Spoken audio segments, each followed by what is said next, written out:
warahmatullahi wabarakatuh. Pada kesempatan kali ini kami akan menjelaskan salah satu materi dari mata kuliah Manajemen Keuangan 1, yaitu materi Manajemen Kas dan Surat Berharga. Sebelum itu kami ingin memperkenalkan diri terlebih dahulu. Kami dari kelompok 11 dengan anggota yang pertama ada M. Radif Bisa Farah dengan NPM akhir 076 dan Layalia Latifah dengan NPM akhir 074. Kita langsung ke materinya. Jadi di dalam manajemen kas itu ada yang namanya cash conversion cycle. Jadi cash conversion cycle adalah waktu yang dibutuhkan oleh perusahaan untuk mengubah investasi dalam persediaan dan sumber daya lainnya menjadi kas dari penjualan produk. Ada rumus dari cash conversion cycle ini ya, didapatkan dari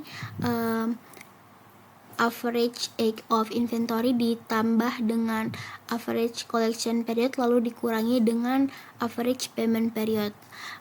Lalu ada cara lain yaitu mengurangi operating cycle dengan average payment period, di mana operating cycle bisa kita dapatkan dari menjumlahkan average age of inventory dengan average collection period.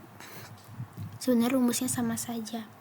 Lalu ada namanya kebutuhan pendanaan dari siklus konversi kas. Jadi ada dua jenis pendanaannya, yang dimana ada pendanaan permanen dan pendanaan musiman. Pendanaan permanen ini merupakan dana yang diperlukan secara terus-menerus untuk mendukung operasi sehari-hari perusahaan. Ini mencakup biaya yang harus ditanggung secara rutin dan diharapkan berkelanjutan tanpa batas waktu tertentu. Contohnya ada bahan baku produksi dan juga listrik, air, dan lain-lain. Yang kedua ada pendanaan musiman. Pendanaan musiman ini adalah dana tambahan yang dibutuhkan pada waktu tertentu, terutama saat permintaan meningkat seperti menjelang liburan. Pendanaan ini sering diperoleh melalui pinjaman jangka pendek atau kredit bank untuk memenuhi kebutuhan musiman. Pendanaan musiman ini ada dua pendekatan utama. Yang pertama ada agresif dan juga konservatif. Agresif sendiri itu sumber dayanya lebih sedikit dan seringkali memanfaatkan kredit jangka pendek, sedangkan konservatif itu melibatkan penyimpanan cadangan dana yang lebih besar. Selanjutnya ada strategi mengelola cash conversion cycle. Jadi tujuan utamanya adalah minimalisirkan panjang siklus konversi kas atau cash conversion cycle. Di sini ada 4. Yang pertama ada perputaran inventaris. Di sini mempercepat proses pengelolaan persediaan dengan mempercepat perputaran inventaris. Perusahaan tuh dapat mengurangi biaya penyimpanan dan meningkatkan likuiditasnya. Selanjutnya ada penagihan utang. Proses penagihan piutang yang efisien sangat penting untuk mempercepat kas masuk. Perusahaan dapat menerapkan kebijakan kredit yang lebih ketat untuk pelanggan, melakukan penagihan yang lebih aktif, atau menawarkan diskon untuk pembayaran lebih awal. Cara-cara ini untuk membantu memperpendek periode piutang dan meningkatkan likuiditas dari perusahaan tersebut. Selanjutnya ada likuiditas yang dimiliki oleh perusahaan tersebut. Selanjutnya ada pengelolaan waktu. Jadi pengelolaan waktu ini berkaitan dengan efisiensi dalam berbagai aspek operasional termasuk produksi, pengiriman, dan penjualan. Perusahaan itu perlu mengoptimalkan waktu produksi dan pengiriman agar mempercepat keseluruhan siklus konversi kas. Contohnya adalah mengadopsi teknologi baru atau sistem manajemen yang lebih baik untuk meningkatkan efisiensi dan mengurangi waktu yang diperlukan dalam setiap langkahnya. Selanjutnya ada pembayaran utang usaha. Pada bagian ini perusahaan harus mempertimbangkan untuk memanfaatkan periode pembayaran yang lebih panjang tanpa mengganggu hubungan dengan pemasok. Jadi kita nggak boleh terlalu cepat membayar utang ataupun juga jangan terlalu lambat dalam membayar utang usaha.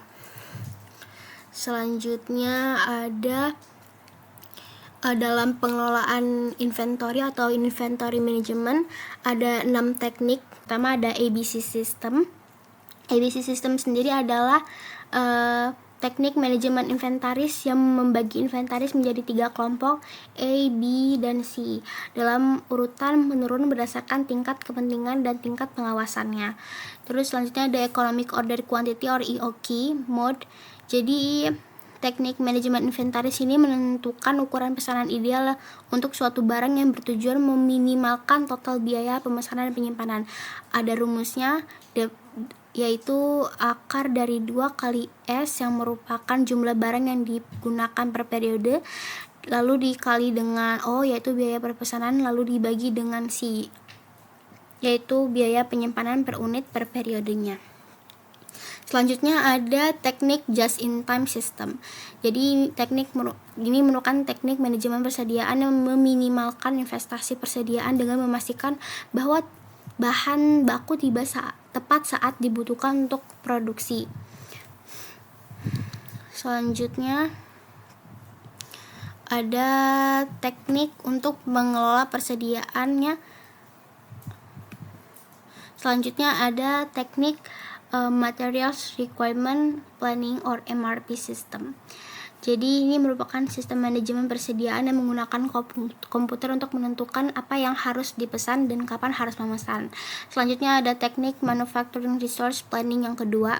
Ini merupakan sistem yang lebih canggih daripada MRP yang mengintegrasikan data dari berbagai area seperti keuangan, akuntansi, pemasaran, teknik, dan produksi.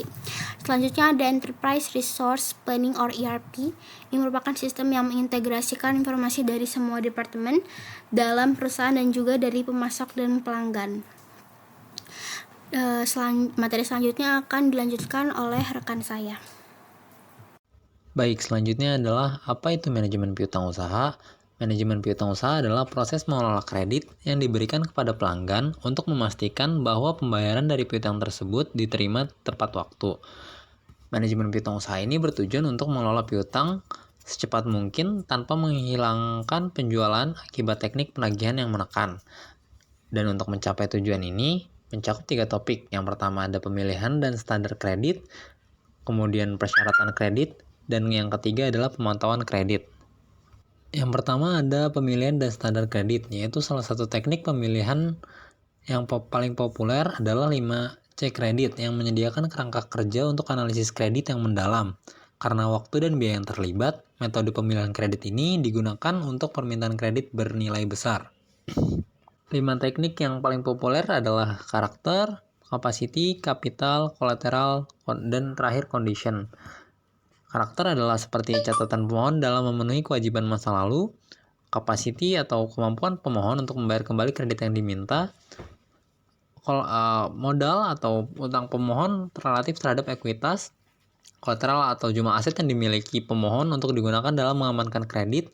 Semakin besar jumlah aset yang tersedia, semakin besar peluang perusahaan untuk mendapatkan kembali dana jika pemohon gagal bayar.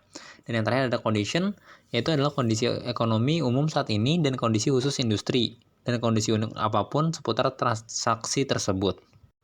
Selanjutnya ada penilaian kredit. Penilaian kredit adalah proses evaluasi untuk menentukan kelayakan seseorang atau perusahaan dalam menerima kredit atau pinjaman, yang bertujuan untuk menilai resiko apakah calon peminjam mampu membayar kembali kredit yang diberikan dalam waktu yang telah ditentukan. Proses ini melibatkan beberapa aspek keuangan dan non-keuangan dari calon peminjam, seperti skor kredit atau penilaian kredit yang sering melibatkan penggunaan sistem peringkat berdasarkan riwayat kredit, kapasitas, dan faktor lainnya. Dan kedua adalah laporan kredit. Seperti bank atau lembaga memberikan kredit juga memeriksa laporan kredit dari lembaga kredit seperti biro kredit untuk mengetahui informasi detail tentang riwayat keuangan calon peminjam. Dan yang terakhir, beberapa institusi melakukan wawancara langsung dengan calon peminjam dan memverifikasi dokumen keuangan seperti slip gaji, laporan keuangan, atau pernyataan bank. Kemudian ada syarat kredit atau persyaratan yang harus dipenuhi oleh calon peminjam sebelum mendapatkan pinjaman dari lembaga keuangan atau pemberi kredit. Syarat umum pengajuan kredit biasanya berupa identitas diri, bukti penghasilan, rekening koran, jaminan, surat keterangan kerja, serta usia. Selanjutnya adalah pemantauan kredit.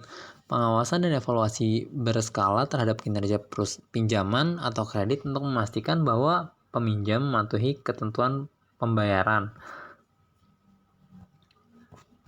seperti pembayaran yang lambat merugikan perusahaan karena memperpanjang periode penagihan rata-rata dan dengan demikian meningkatkan investasi perusahaan dalam piutang.